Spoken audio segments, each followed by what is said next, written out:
नगर निगम के चुनाव पास आने वाले थे।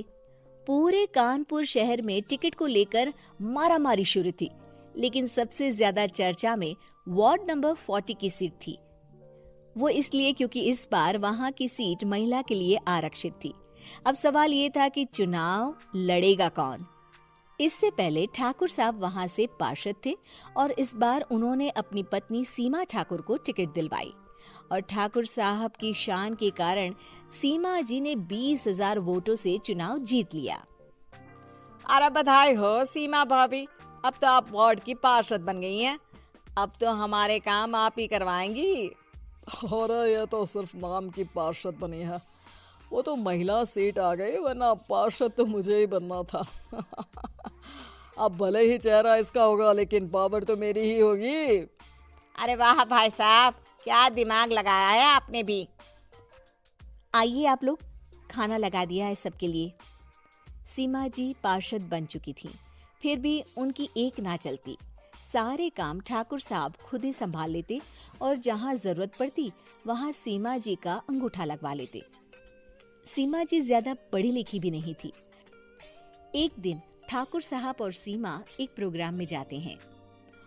अरे ठाकुर साहब, आप आ गए। ओहो, पार्षद मैडम भी आ गई हैं। स्वागत है आप दोनों का। लगता है हमारे पार्षद फंड का सही इस्तेमाल हो रहा है। चलिए अब उद्घाटन करते हैं।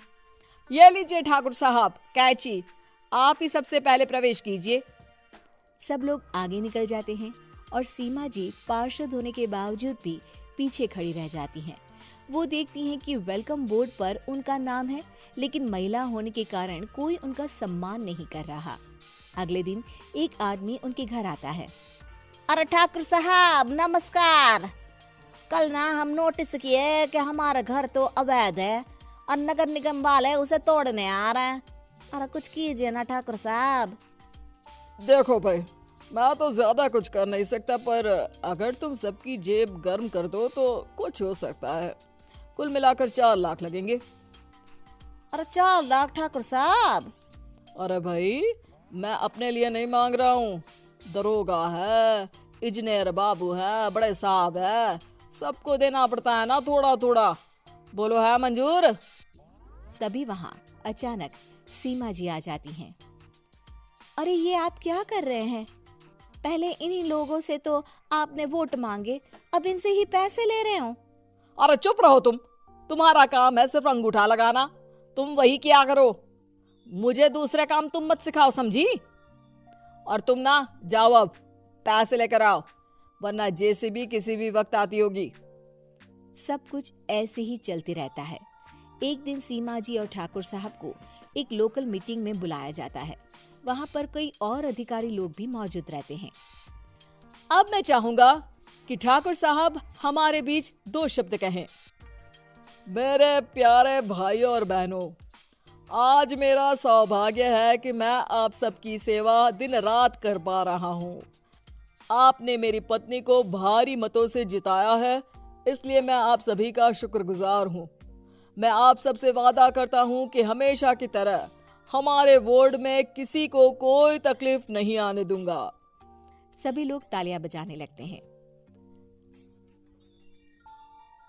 अब मैं माननीय पार्षद मैडम को स्टेज पे बुलाना चाहूंगा। अपने नाम को बुलाया सुनकर सीमा जी एकदम चौंक जाती है।